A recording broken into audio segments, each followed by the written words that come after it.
Salam sejahtera bagi kita semua, saudara yang terkasih dalam Kristus Yesus. Berjumpa lagi dengan saya di channel Penabur Benih. Dengan penuh rasa hormat dan empati, saya menyampaikan bahwa perjalanan spiritual seseorang adalah hal yang sangat pribadi dan mendalam. Setiap individu memiliki pengalaman hidup yang unik dan membentuk keyakinan dan pilihan mereka. Dalam mendengarkan kesaksian seorang muslim yang memutuskan untuk berpindah keyakinan, kita juga diajak untuk memahami perjalanan batin yang penuh makna, tantangan, dan pencarian akan kebenaran menurut perspektifnya. Kesaksian ini bukan hanya sekedar cerita yang kita dengarkan, tetapi juga cerminan dari keberanian seseorang untuk mengikuti suara hati dan keyakinannya. Mengikuti meskipun mungkin menghadapi berbagai rintangan dan masalah.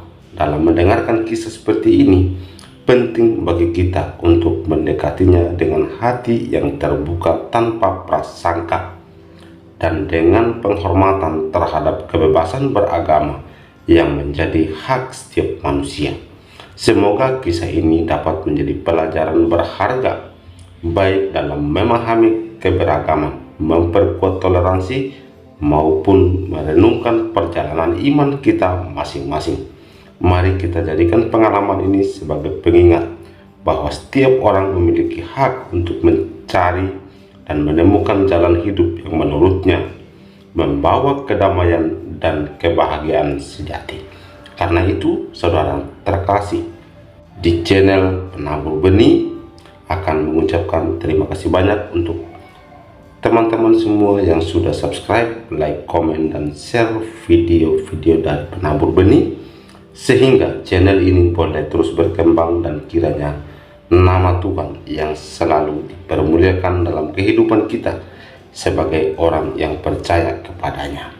Karena itulah Penabur Benih adalah seseorang yang melakukan firman Tuhan itu kepada keluarga, kawan, dan kenalannya, serta merenungkan kasih Kristus dalam kehidupannya. Perumpamaan diceritakan dalam Injil Matius pasal 13 dan Lukas pasal 8, di mana menggambarkan Yesus yang menaburkan benih firman Tuhan ke dalam berbagai jenis hati manusia.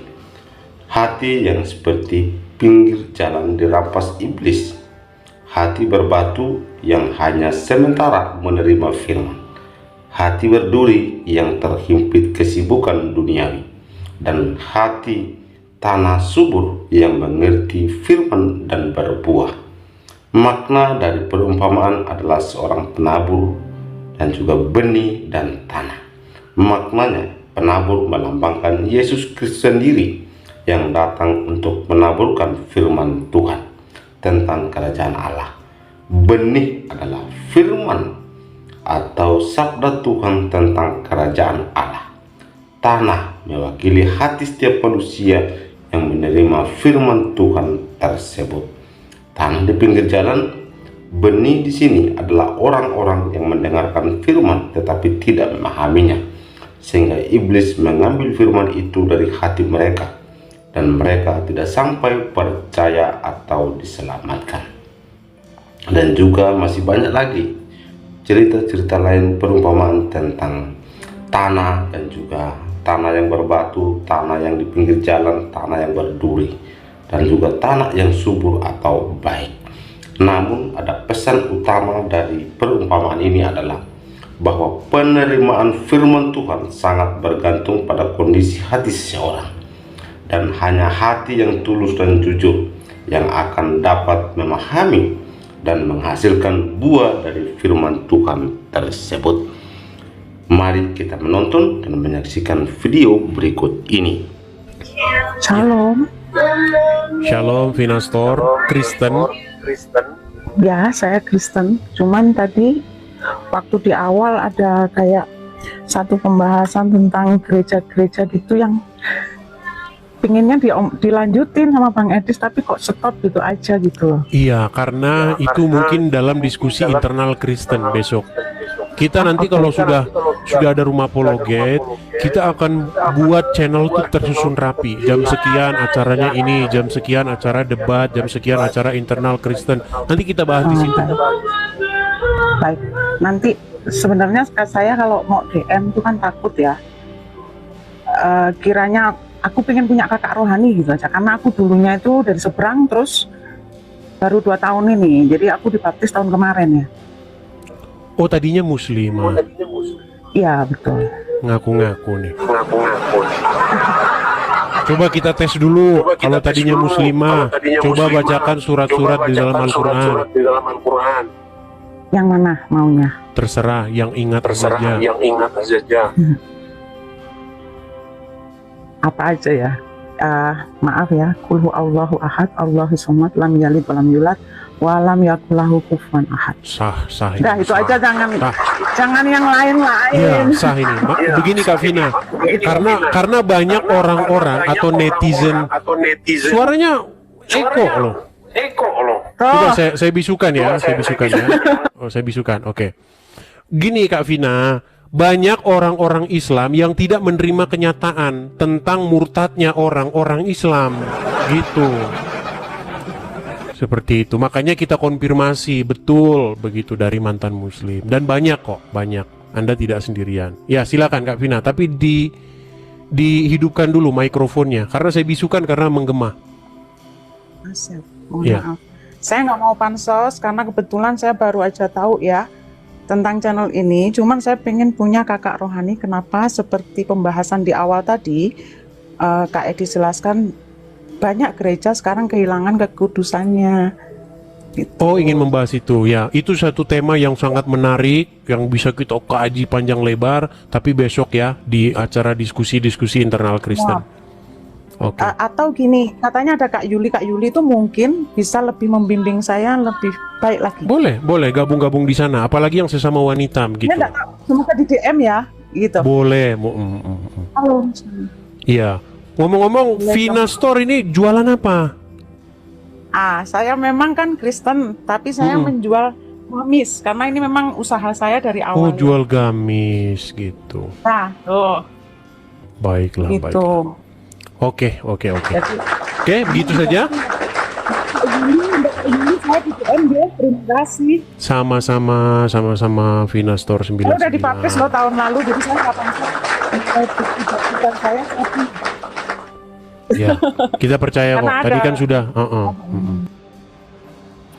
Puji nama Tuhan, saudara yang dikasih Tuhan. Demikian video kesaksian yang sangat luar biasa sekali, di mana seorang muslimah ini bertobat menerima Yesus sebagai Tuhan dan Juru Selamat secara pribadi dalam kehidupannya. Kita juga sudah tahu bahwa dia adalah berlatar belakang seorang muslim dan bahkan dia menjual pakaian-pakaian yang agamis khususnya islami. Tetapi ketika Tuhan menjamah memulihkan dia, ternyata dalam beberapa tahun ini ia dijamah dan dipanggil oleh Tuhan untuk menjadi alat kemuliaannya. Nah, kita doakan sehingga dia boleh terus menjadi berkat melalui kehidupannya, dan dia juga adalah seorang selebgram TikTok yang luar biasa menjadi berkat melalui kesaksian hidupnya. Saudara yang dikasih Tuhan, semoga apa yang disampaikan dari kesaksian ini semakin hari semakin banyak jiwa-jiwa yang diselamatkan dan menerima Yesus sebagai Tuhan dan Juru Selamat mereka secara pribadi. Lukas pasal 18 ayat 1 sampai 8 mengatakan demikian.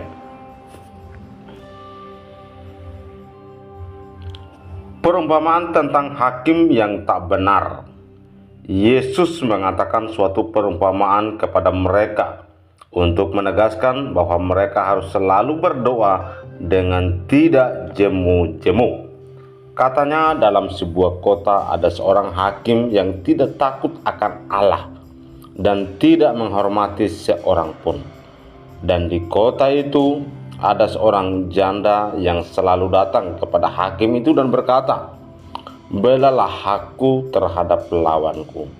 Beberapa waktu lamanya hakim itu menolak, tetapi kemudian ia berkata dalam hatinya, "Walaupun aku tidak takut akan Allah dan tidak menghormati seorang pun. Namun karena janda ini menyusahkan aku, baiklah aku membenarkan dia, supaya jangan terus saja ia datang dan akhirnya menyerang aku. Kata Tuhan, camkanlah apa yang dikatakan hakim yang alim itu. Tidakkah Allah akan membenarkan orang-orang pilihannya yang siang malam berseru kepadanya? Dan adakah ia mengulur-ngulur waktu sebelum menolong mereka? Aku berkata kepadamu, ia akan segera membenarkan mereka. Akan tetapi, jika Anak Manusia itu datang, adakah ia mendapati iman di bumi? Demikian firman Tuhan, saudara yang dikasihi Tuhan. Lukas 18 ayat 1-8, di mana menceritakan tentang umat pilihan Tuhan yang berseru di dalam nama Tuhan Yesus, berseru memuji memuliakan nama Tuhan, mendekatkan diri kepada Tuhan, siang dan malam meminta dan memohon kepada Tuhan, dan hanya Dialah kita dapat berseru kepadanya. Lantas apa yang kita lakukan? Apakah kita berhenti berseru? Seorang janda selalu datang kepada hakim karena ada orang yang berbuat tidak adil kepadanya. Beberapa kali hakim ini menolak permintaan janda tersebut. Namun perumpamaan ini terus saja datang, tidak berhenti atau tidak menyerah. Meskipun ditolak, dia tidak berputus asa. Si hakim berpikir, daripada aku terus disusahkan, baiklah kukabulkan permintaan ibu ini. Meskipun hakim ini tidak mengenal Tuhan, akhirnya dia membela hak janda itu. Bayangkan orang yang tidak mengenal Tuhan saja bisa berbuat baik, membela hak seorang janda. Meskipun dia hanya memikirkan dirinya sendiri, tetapi dia sudah berbuat baik. Bagaimana dengan Allah? Apakah dia akan menolak seruan anak-anaknya? Sekalipun Tuhan pasti menolak ada rencananya yang lebih baik. Pertanyaannya, apakah kita berhenti berseru? Perumpamaan janda itu tidak berhenti berseru. Siang malam dia berseru sampai akhirnya permintaannya dikabulkan. Siang dan malam ia berseru. Ini merupakan tindakan iman. Ia tidak dibatasi dengan jumlah berapa kali harus berseru. Tidak dibatasi ruang dan waktu, siang ataupun malam. Dalam seruan kita kepada Tuhan, banyak hal yang perlu diceritakan dan diungkapkan. Pelbagai hal ini yang kita lakukan dan alami setiap hari perlu diungkapkan. Meski tidak satu pun kita ceritakan, sebenarnya Tuhan tahu. Namun Tuhan rindu agar anak-anaknya selalu bercerita kepadanya tentang segala sesuatu, tentang pergumulan hidup, termasuk tentang perbuatan-perbuatan orang lain yang tidak adil kepada kita. Tuhan senang ketika kita terus-menerus berseru kepadanya, seperti seorang bapa yang senang melihat anak-anaknya yang selalu berterus terang kepadanya. Tuhan tidak akan mengulur-ngulur waktu memberikan pertolongan kepada anak-anaknya yang dikasihinya. Dia akan segera memberi keadilan kepada mereka yang berseru kepadanya tanpa henti. Itulah janji Tuhan, perintah Tuhan bagi kita. Karena itu tetaplah kita berseru di dalam nama Tuhan kita Yesus Kristus. Dan khususnya kita boleh terus menjadi berkat bagi mereka, dan mereka boleh mengenal Allah di dalam Kristus Yesus. Karena itu saudara dikasih Tuhan, demikian video kesaksian yang saya bagikan untuk kita semua. Semoga ini boleh menjadi berkat dan nama Tuhan semakin diagungkan dan dimuliakan dalam kehidupan kita sebagai orang yang percaya dan menerima Yesus Kristus sebagai Tuhan dan Juru Selamat kita secara pribadi. Untuk teman-teman yang baru bergabung di channel Penabur Benih, jangan lupa tekan tombol subscribe, like, komen, dan share, sehingga banyak orang yang menerima Yesus dan juga mereka boleh bersaksi kepada banyak orang bahwa Allah kita di dalam Yesus Kristus adalah Allah yang hidup, Allah yang berkuasa baik di dunia maupun di sorga. Tuhan Yesus memberkati kita semua.